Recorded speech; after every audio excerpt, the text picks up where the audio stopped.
Missed potential is one of those frustrating things to witness. Seeing something that looks like it has everything going for it, only for it to stumble and waste everything it had. This is an inevitability in gaming, as you have great mechanics trapped in subpar games, games being half masterpieces and half mediocre, and games that should have gotten a sequel.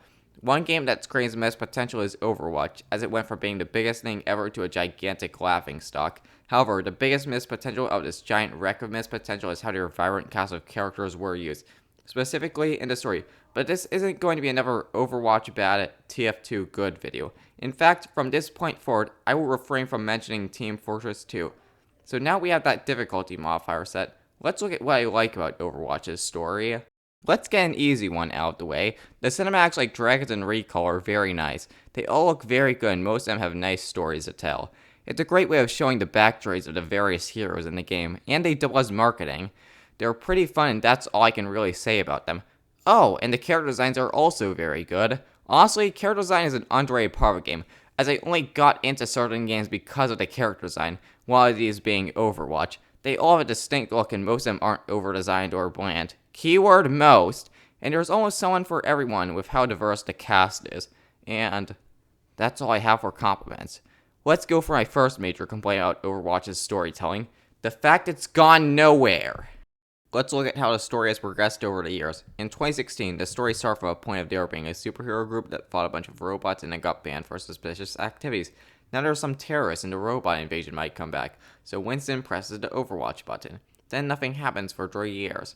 2019, Overwatch 2 is announced with a 0-hour cinematic, and has confirmed that the robot invasion is happening and Overwatch is back on the menu. The team of superheroes, not the game. Once again, nothing happens for 4 more years. Now we're at 2023, where in a few months we can finally experience a story progressing. Do you see the problem now? Almost nothing happens in the span of 7 whole years. The whole purpose of the story is to go somewhere, take us on journeys with interesting characters and compelling settings, and Overwatch basically is in stasis for 7 years now. Granted, it will move soon, but 7 whole years is just ridiculous. Did you really have to tell your story with PvE? Plenty of multiplayer games tell their story through alternative means, including those in the hero shooter genre. Say what you want about Valorant, but at least the story goes somewhere. At the very least, there is something unfolding and not kept frozen in time. Which begs the question, what was Overwatch doing for the past 7 years in the story department?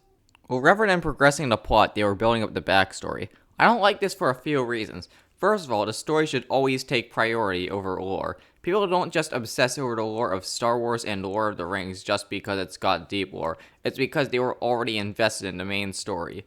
The original trilogy came before the prequels for a reason. Also, people don't like doing homework to understand what's happening in the main story. Look at the Halo community's reception to Halo 5's story, or the overall gaming community's reception to Destiny on release. However, this problem is a bit more subjective. What I feel is a more objective problem with this approach is how it skips out on a lot of character development of the main characters of the game. For such a massive focus on the main cast, they sure aren't that characterized. After the basic backstory happens, it's mostly back in the box with the gang.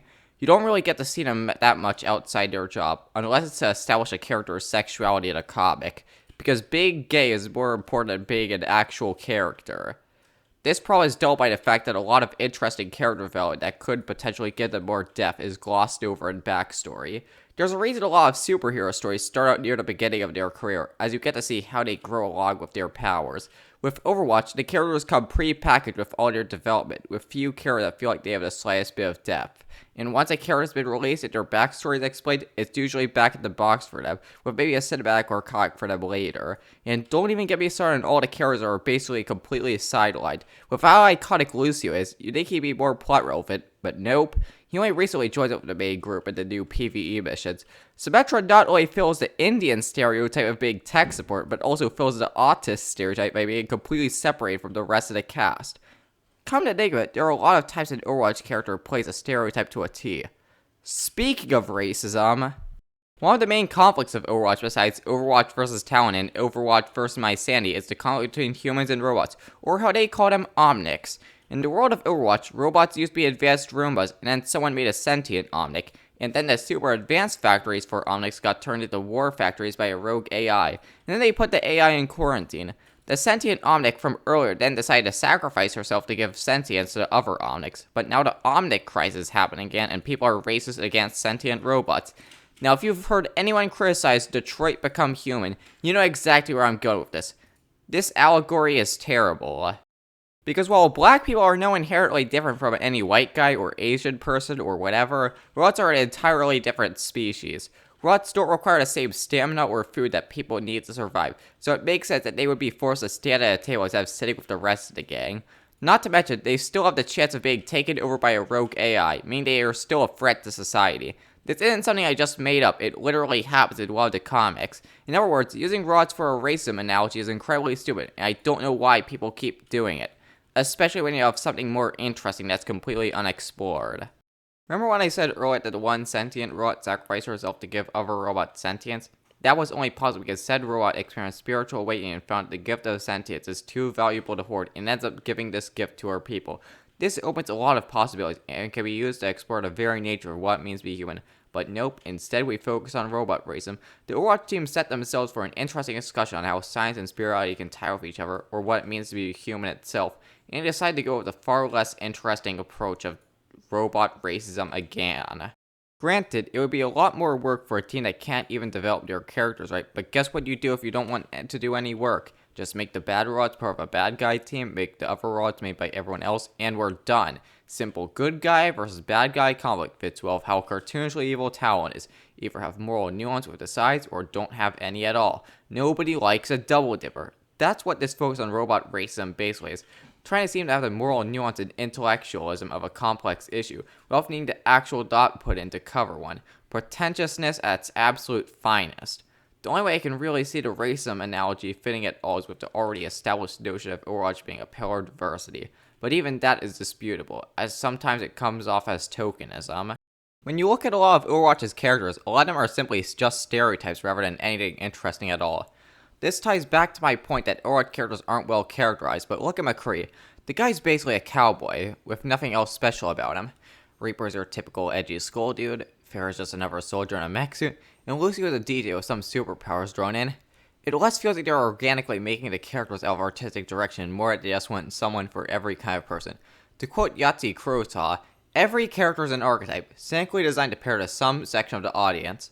There's the obvious eye candy girlies wearing cling film, but there's also a muscle lady, a chubby girl wearing specs that gender specials don't disrupt. Now have two samurais and a mecha girl for the weeaboos, a cowboy for dudes with slightly weird ideas of the masculine ideal, and a skull-face mirror for dudes with even weirder ideas about the masculine ideal. The cast of characters is technically diverse, but it's also just a bunch of stereotypes. I already covered Symmetra being a double stereotype, but when you have every Japanese guy be a ninja, the Korean a pro gamer, and the 5-person is basically a ladyboy, who is also pansexual, by the way. Another finding is Blizzard cutting out the Chinese person and a tank shortly after the launch of Overwatch 2, which has no relation with real-life events whatsoever. Definitely nothing happened on June 4th. It reminds me of the crypto-fascist house in Disco Elysium, where he has a collection of mugs with stereotypes on it. If you have a high conceptualization stat, your character comes with that while this may seem like diversity, it's just mocking in reality. This isn't saying Blizzard is racist per se, or that they are uncreative. But if they were to add a trans character to the game, there's a high chance that the character in question will have abilities that will deal self-damage, mark my words. There's also the diversity chart to look at, but the real proof for me that Blizzard doesn't really care too much about diversity and rather just wants a bunch of brownie points is Symmetra. Since Blizzard wants to get every single group and minority figure, they're going to go above and beyond to try to get every single one of these minorities in their game. So when some internet random asks you if Symmetra is autistic because she has a spectrum in one of the comics, are you going to take the reasonable approach and just not say anything because that wasn't part of the artistic vision? No! You want money for more minority groups. You're going to slap on that label despite how badly it fits. The only real traits of autism that Symmetra has is just being a lot more emotionally distanced and maybe keeping things in order. Because that's what autistic people are like, right? They're really smart but don't have any emotions. Mission accomplished, we solved discrimination. This doesn't feel like proper representation. It feels more akin to someone faking mental disorders for clout on TikTok. Again, it feels less like Overwatch team has any artistic vision, and more like just want to try to rope it as big of an audience as possible. Some fan service is fine, but at some point, you end up sacrificing artistic integrity for fan pandering, and this all goes back to Blizzard pretending that they're putting in a ton of effort when they really aren't. One last thing I'd like to note that this isn't an Overwatch exclusive problem. This issue is present in every other hero shooter. Characters based on one concept that end up causing similar character types to be present often with the same nationalities or ethnicities. Remember when everyone was saying that Valorant's heroes were copied from Overwatch? Well, this phenomenon is much more widespread, what feels like the big three of modern hero shows are devouring each other's designs, like in Ouroboros. The reason we keep getting more shallow character content that are perpetually recycled is the mindset of quantity over quality. You need to pump out new characters with kits that don't feel overloaded in your game, although they've been ignoring this last part a bit with some of the new characters. And you also need to make it diverse. So what do? You speedrun the process of coming up with a concept and end up with a lot of basic archetypes, sacrificing the potential for creating something truly unique in the process. However, some of you watching might have one question. Why does any of this matter? Overwatch is a multiplayer game, after all. Story may matter a lot more in a single-player game, but when you're just blasting people online, why should we care about context?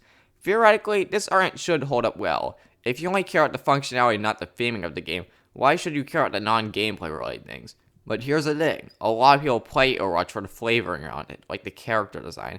And when you make a bunch of cool looking characters, people are going to see what their deal is. But when the characters are shallow, and the plot is stagnant, and the appeal of the characters eventually runs dry, people aren't going to be buying into the game as much. The PvE is also something to consider, as a lot of people are going to be playing it for the story, as that is seen as a major selling point by the content creators and the general community.